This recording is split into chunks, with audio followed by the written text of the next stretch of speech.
Hello, I'm Sriteja, and this is Dandapani ji.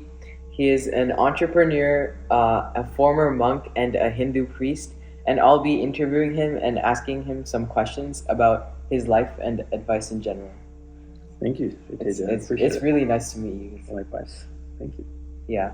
So my first question is to Dandapani ji is how did you decide to become a monk at such a young age? Like how did you decide like yes, this is for me? I was living in Malaysia at that time, and I think I was around 4 or 5. And there was a monk, a Hindu monk, Swami, that came to my house, and he had orange robes and the ash on his face and the Rudraksha malas and beads around his neck. And when I saw him, I said, "That's me."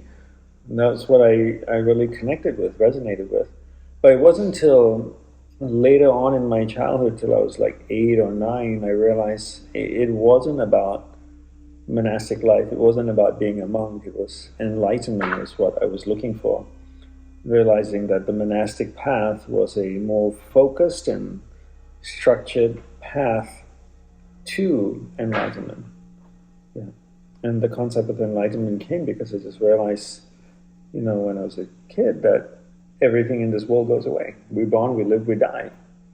You go out, you have an experience, and then the experience ends. So what in life is permanent? And that's really what I wanted to know. So that one monk who came just changed the entire course of your life.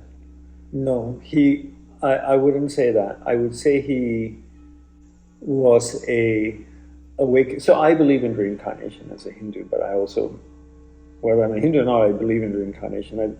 So I believe in previous lives. I must have been a monk or priest, perhaps in many lives before. And then in this life, he was the catalyst that rekindled what I had done in previous lives. So that's why in this life, it's easy for me to have lived as a monk for 10 years and now as a priest. It's not something I struggle to do. He was just a catalyst that kind of awakened that in this life. He didn't create anything. Yeah. That's really inspiring, actually. Mm-hmm. I also like when I was little, I used to like do like the Vedic mantras, and Yeah. I was I used like every week I used to go to like it's called Pragnya where we Okay. learn about like the slokas and Yeah. like all like the Indian history and all of that. Mm-hmm. And that was also really inspiring because like I do puja every day. Like Do you still? yeah, That's awesome. after I shower, like I do like that's something like I have to do before I go to school. Okay. So I That's make sure amazing. that's like a priority. That's really great. And that really shapes your mind, Yeah, Yeah. it does. Yeah. Yeah. So my next question is that myself, I get like really distracted whenever I'm trying to study or focus. I get distracted with like texting or games. I get notifications and like how can I make myself less distracted? We become good at what we practice, right? So if we practice distraction every day, that's what we become really good at. So if I want to play the piano, then my first step is to learn to play the piano. The second step is to practice the piano. How much do I practice? Well, how good do I want to be? If I want to play for my grandma on the weekend, I might practice 5 minutes a week. If I want to play for Juilliard, one of the best music schools, then I might have to practice 6, 7 hours a day, 5 days, 6 days a week. Same way with athletes, right? You want to play in the NBA, you can't practice 5 minutes a week. You have to probably put in hours a day. Most people practice distraction all day long. That's why they're really good at distraction. So then when they try to focus, they naturally struggle because that's not what they've been practicing. So in order to learn to focus, we need to learn how to focus. That's the first step. And the second step is we need to practice focusing. How good do you want to be at focusing? If you practice 5 minutes a week, are you going to make the NBA a focus? Probably not. If you're practicing focus 6, 7, 8 hours a day, 5, 6 days a week, you're going to become really good at it. And my book teaches people how to learn to focus and how to practice focus so you can become good at it. But the bigger point to keep in mind is like, why do we want to focus? Someone only does something because it most of the time brings benefit to them. If I go up and I tell some kid, a teenager, like, oh, you got to learn to focus, and they're like, why? But imagine you take a 16-year-old boy or girl who's playing on the school basketball team, and they want to be the best basketball player in their team. All the players in the team are really, really good, right? They're kind of almost equal. He wants to have an edge. So I will say to him, if you learn to concentrate, which is synonymous to focus, they both mean the same thing, you can be better. So when you're there to take a 3-point shot, you have the ball in your hands, everybody's standing around you, you have a crowd around you, you have to get, your goal is to get this ball in the hoop. You could be thinking like, oh my God, if I miss, the whistle's going to go, whatever, the end of the game, and everyone's going to hate me for losing the game. Or if I win, I'm going to be the hero, and how will I feel about myself? So you're thinking all these different things as opposed to what? Thinking about getting the ball in the hoop. So if you can focus, you can go like, okay, I'm not going to care about what's going on around me. I'm just going to solely concentrate on getting this ball into the hoop. And I become really good at focusing so I can excel at being a basketball. Now that's an impetus for learning to focus. So unless we have an impetus for doing something, why would you want to do it? Mm-hmm. That's really interesting, actually. And I think one part of focus you mentioned is like meditation. Focus helps us to become good at meditation, but you can't meditate if you can't focus. So imagine if I'm distracted all day and for 9 hours a day, I'm all over the place. Now I sit down for 5 minutes. What do you think is happening in my head? It's all like all over the place. Yeah. Because that's what I've been doing for 9 hours. Why would it be suddenly different if I sat down for 5 minutes? It doesn't work that way, right? So focus precedes meditation. Learn to focus, then you can meditate. But there's a big misconception where thinking that if I meditate, I'll learn how to focus. It doesn't work that way. Yeah, and like especially for teenagers like me, like we go to school and then we do homework and then we study and then we eat and then we sleep. Like there's only 24 hours in a day, so and I don't think a lot of us see like the benefits of meditation and like how important it is to meditate. So what's your advice on like finding time on meditating and for how long? I think again it comes down to impetus, right? What's the reason for meditating? People think that meditation brings happiness, peace, but you really have to look at things in a structured way. Because if I just sit here and say like, okay, you got to wake up in the morning and meditate for 5 minutes, and that's really the minimum. You can do 10 minutes, really great. How long do you honestly think you're going to do it for? 3 days, 4 days before you give up? Unless I can tie it to something that matters to you and join the dots so you can actually see why there's a reason, I can make the case to you, is what I call it, you're never going to do it. You'll do it for a few days because you think like, oh, it's inspiring, something I need to do. You're never going to sustain it. The first thing is really understand why are we doing what we're doing. But the first step is learning how to concentrate. That will teach you how to learn to meditate. But when you talk about having 24 hours a day, the goal actually is to simplify things. And we need to simplify the number of things that we do. If I have 24 hours a day and there's 24 things I have to do, very simple math, everything gets 1 hour. 24 hours, 24 things. The following day, I add 24 more things to do. So now I have 48 things to do, but still 24 hours. Now everything gets half an hour.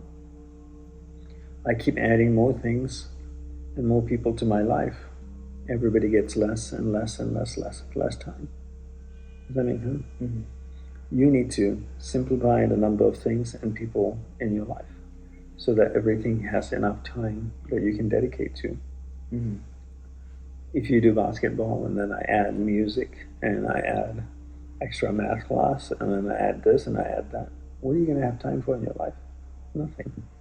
But if I strip all those things away, then you can say, okay, you know what? I have a lot of time. I'm going to spend 2 hours a day on basketball and 1 hour a day on this, because I only have two things to do as opposed to 50 things to do. Hmm. Well, I'm sure you've met a lot of people and you went to a lot of different places because you mentioned Malaysia, Yeah. Australia, and of course the US. So, Yeah. like, if you met these many, like, so many people, what's the most, like, surprising thing that someone like my age should know? Surprising? Something surprising or, like, exciting that Yeah. you experienced or found out? I would say get really, really clear on what it is you want to do in life. And this is just my opinion. The big misconception that's sold to teenagers, young adults today is that you should go out and experience as many things as possible.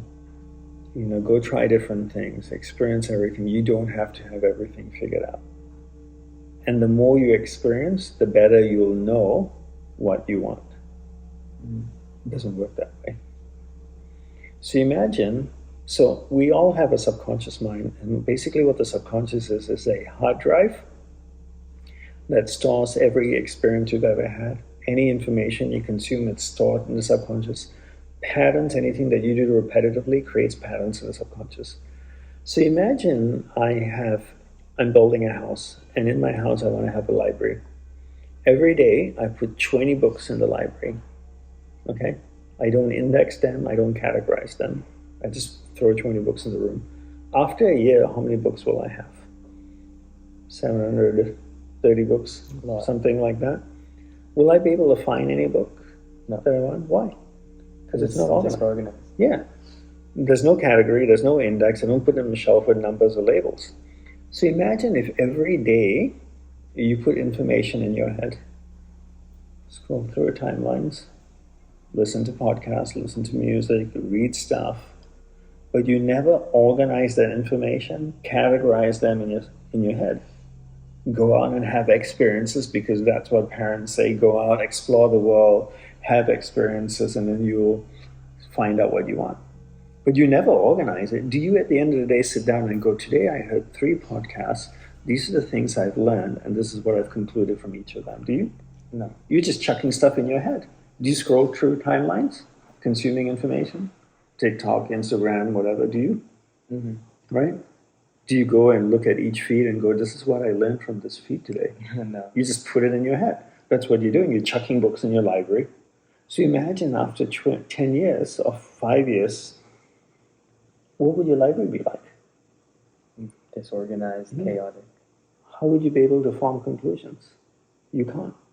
So when people say go out there and explore and learn things, not learn things, explore and see things and have experiences because you'll know what you want, it actually creates confusion. The greatest thing you can do is spend time really with yourself, identifying what it is you're passionate about, what it is that drives you, what do you love, and spend the rest of your life honing in on that and mastering that. That will result in you having an amazing life and a truly great life. And that's what I would say to every young person. Don't waste your life. And how old are you? I'm 16. And don't think because you're 16, you're going to live up to 90. There's no guarantee you'll wake up tomorrow morning.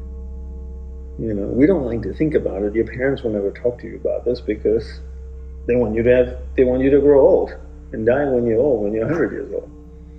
Life doesn't work that way. So when you realize that life is so precious that it could end at any point in time, then you go, oh, I have this precious gift called life. What do I want to do with it? I can waste it, or I can go out and live the most amazing life I could possibly live. But for that, you need to have clarity of what it is you want in life. And the sooner you can figure that out and work at figuring that out, the rest of your life would be spectacular. And if you look at most people, they have absolutely no idea what they want to do in life. They don't even know what to order in Uber Eats. Yeah. Which is terrible. Yeah, that's actually really inspiring. Like instead of like usually I like to play video games and like watch YouTube, and Yeah. instead of doing that, like I can just go out and explore and have experiences. You couldn't, but you can also spend time and figure out what it is you love. I mean, it's okay to watch YouTube and play video games to a certain extent as when you relax or you want to have some downtime. But what do you love doing?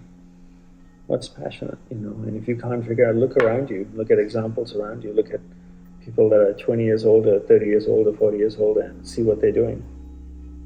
Do you love what a scientist does? Do you love what a musician does? Does that speak to you? And if it does, then you can explore within that particular category. If some music is something that gives you energy, awakens you, brings you alive, now explore within the music world. What type of instruments? What type of genre of music? Don't do music and then do sports and then do this and then do that and do this and do that. All the people that are successful in life pick one thing and they focus on that and they gain mastery through that and they get the most out of it. The best basketball player is not out there trying to be the best architect or a golfer or something else. He plays basketball. Mm-hmm. Well, yeah, that was really helpful and really inspiring. I hope all of you watching also learned a thing or two about this wonderful advice. And thank you so much, Dandapani ji. You're most welcome. Thank you for having me. Thank you.